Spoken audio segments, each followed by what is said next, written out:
So back when I was young, when I first started this, there was no such thing as the internet. And so we learned from these things called books. This is a very special book. Yeah, Richard, Barney, and Robert Lovelace.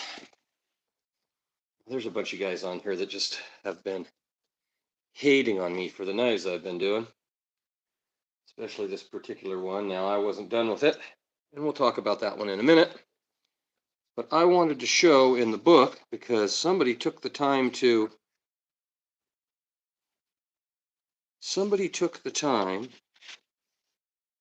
show and take the pictures in this book. I wanted to show this guard and how this guard is done. And this was one of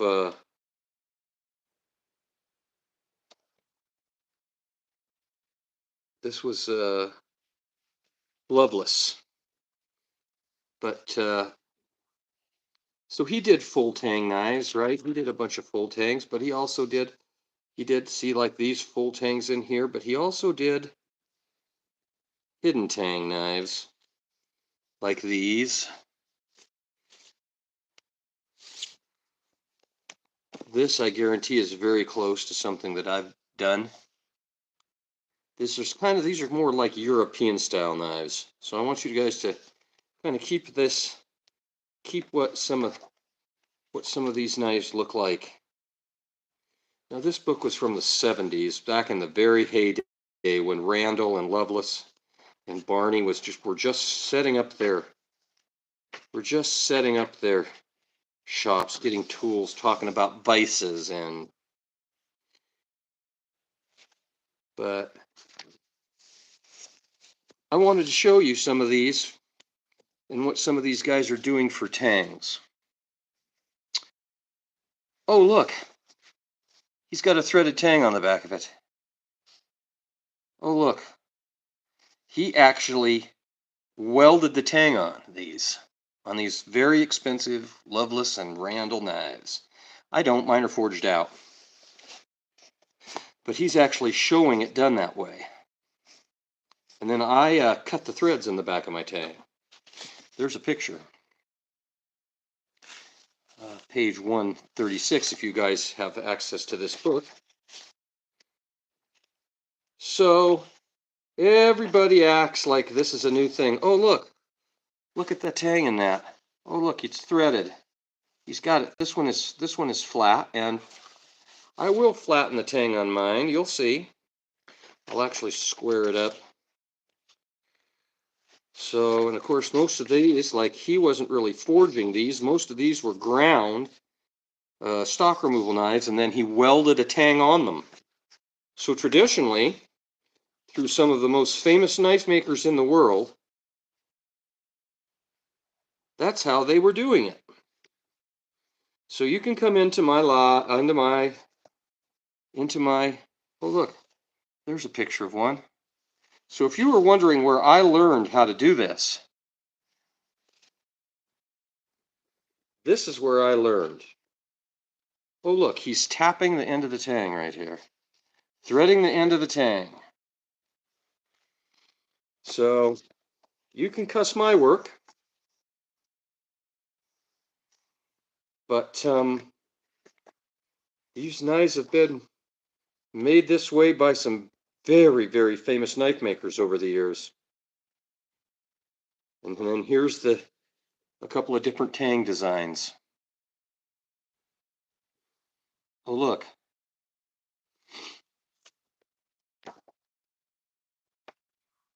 Now, Lovelace was very well known for his stock removal knives, and he didn't do much forging, I don't think.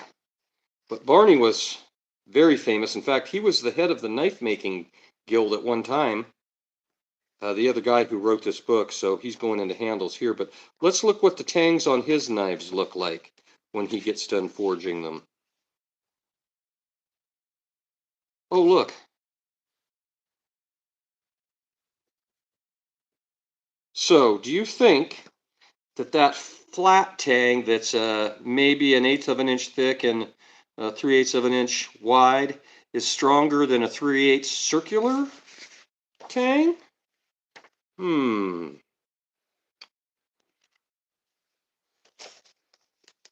I think not.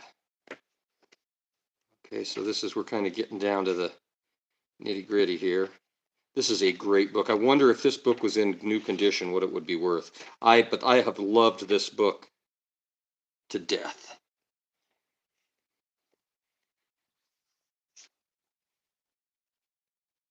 He goes into finishing, and you know, that tool right there was a pretty new tool back then. Let's see, what date is this book? I'm sure it's mid-70s, 1977. 1977, Barney & Loveless, Riverside, California, spring of 1977. So here's another one. This is a not as well. Sid Latham. This one came from Centaur Forge, back when Centaur Forge was owned by Amy Pye's family back in Wisconsin. Let's look at some of these. So he's doing your full tang knives, but look how he drills holes in them to get the balance right, lighten them up. Lloyd Hale. There's your little full tang skinners. I call those cap cutters. This size, smaller. I do a ton of those. But I was trying to see, I was looking for more. Oh, there you go. There, he's showing what the tang looks like on the knife. I can guarantee you that some of your very favorite knives that you love at the knife show and that you've seen have little squared off tangs on them. There's a Barnett.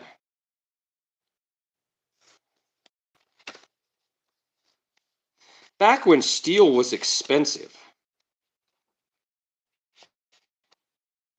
and not everybody had access to good steel. See, there he is driving the handle on one.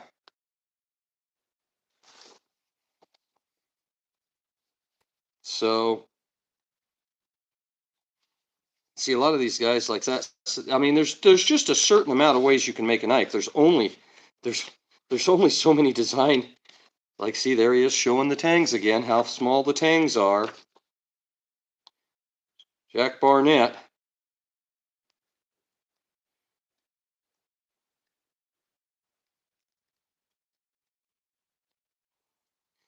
So, oh, like this. Look here. Oh, look. There's a dagger, kind of like a rondel dagger. Oh, look, round tang with a cap nut on it. Whose is that? Fred Carter.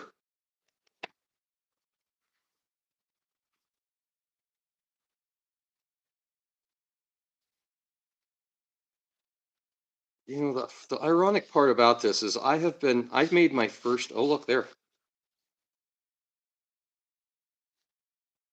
I made my first knife probably 1991 was the first knives I made, and they were hoof knives for shoeing horses.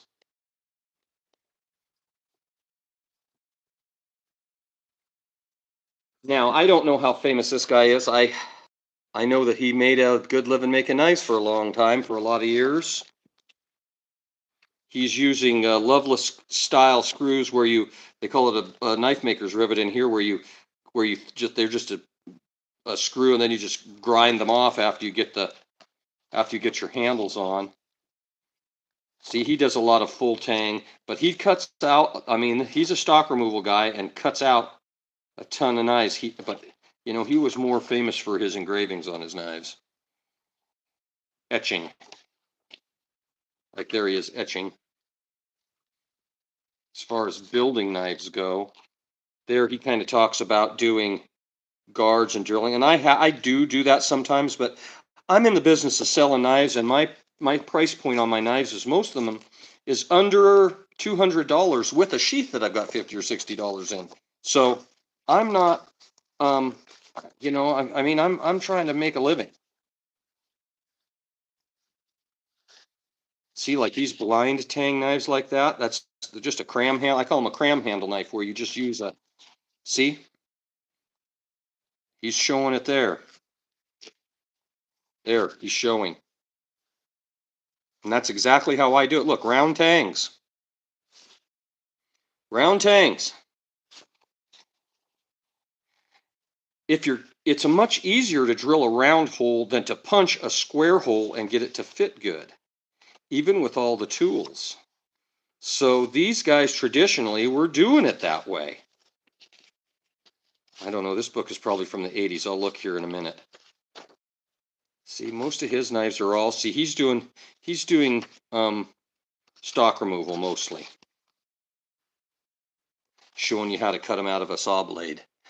I mean, this is where I learned, and this is where I got most of my ideas for making knives for the last 35 years, is from these books right here.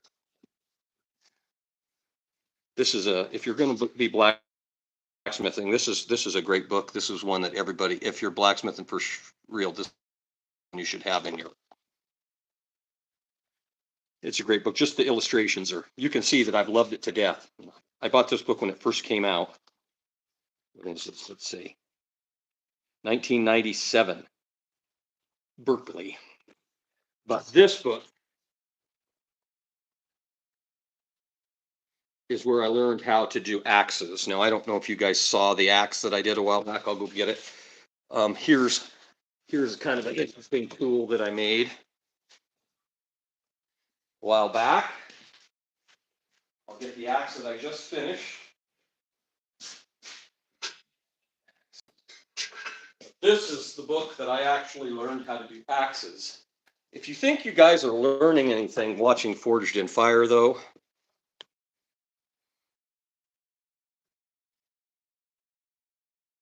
so that's the one I finished, and this is out of a piece of truck spring, heavy truck spring.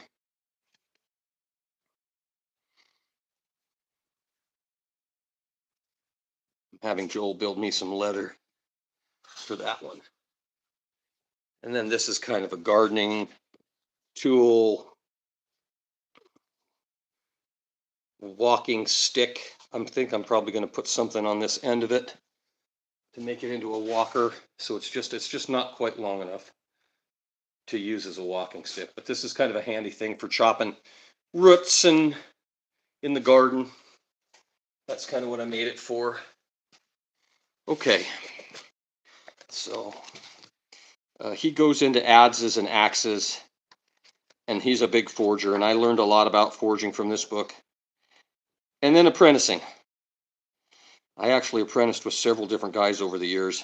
Got to spend some time in some shops, and I learned a lot from several different knife makers around. Look, oh look, square tang there.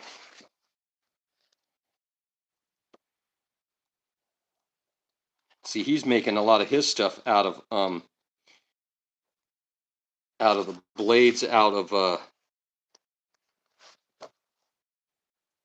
I guess he's refacing a big cold chisel there. Yeah, there was a day that it was very hard to get tool steel. So you see, look at there, he's doing a knife, and see the tang on that knife. There was a day when getting good steel wasn't as easy. Oh, look at the tools. Do they look familiar?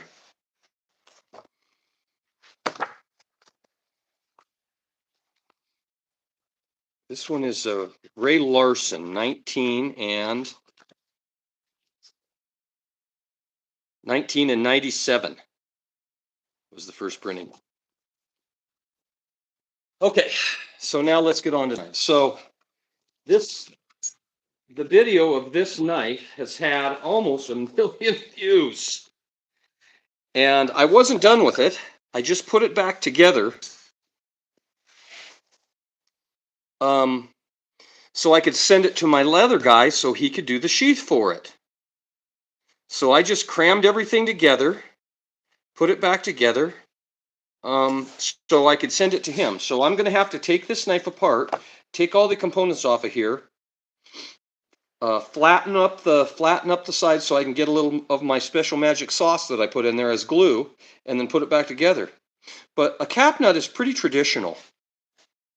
Now that'll be all polished up and better, but that's pretty much what it'll look like when it's done. I'll hit the blade better. You can see that I've still got the grinder marks in it. I'll take most of that out. I'll clean it all up and get the buffer marks out. But I know you guys hate that knife, but I want you to think about the ones you've just seen in by Loveless and Randall and Barney.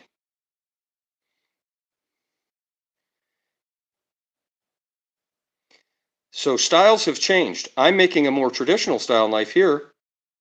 Full tang knives are great, especially the big full tang knives, and I'll show you one.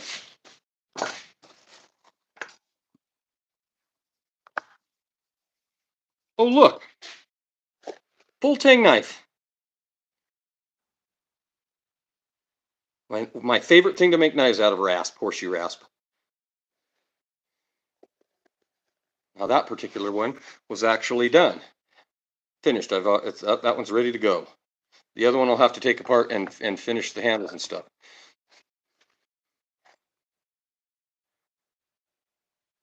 Horseshoe. It's not really a knife. It's a knife-shaped object.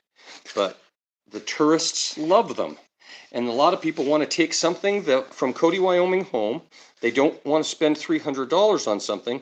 So if you can get into an $80 knife or a $50 or a $60 knife, there you go.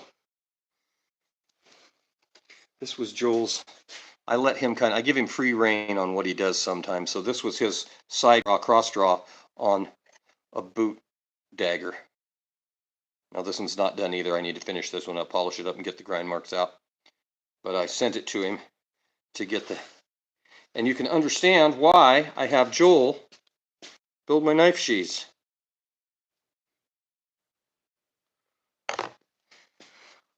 These will be put away right now because they'll get so dirty in the shop. Everything that's in here, because you got grinding dust and the wind blows. And this is one that my son did, and it's pretty much done. Again, it's a cram handle knife. The tang comes back probably that far. I use a special magic sauce in here instead of epoxy because epoxy is brittle. But you can see I got some polishing to do still on it. He wanted to do that guard. He was wanting to do something kind of crazy, and I let him forge that guard up, and so I wanted to put it on a knife. So there it is. It ain't everybody's cup of tea, but I guarantee I'll sell it because somebody will love it. And look at the leather. A lot of the cost of these is the leather. Like that's a $60 piece of leather or $70 piece of leather. And he cuts me a huge deal because he's done like 800 knife sheaths for me over the past 10 years. Then my other big thing that I do for the tourists, because they love them, I can do something like that for them for $80.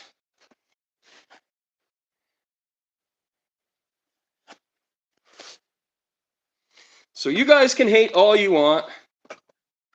I know everybody loves to get online. Everybody's mean. Nobody's giving good stuff online. Mostly it's 99% bad that I'm getting, especially from a 1-minute video. So you watch a 1-minute video on something, I'll guarantee you that piece, when I get that all glued on there and I get it all cinched down, I get that nut on there, that piece of horn will bust off of there in little tiny toothpick sized chunks before it spins.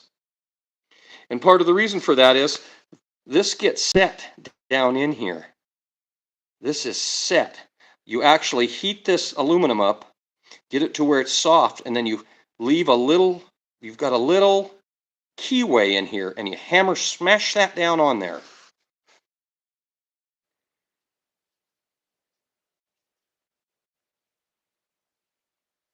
So anyway, but hey, you guys keep doing the hate. It's fine. Do your hate, get on there and do your hate on all my videos. It's great because every time you comment,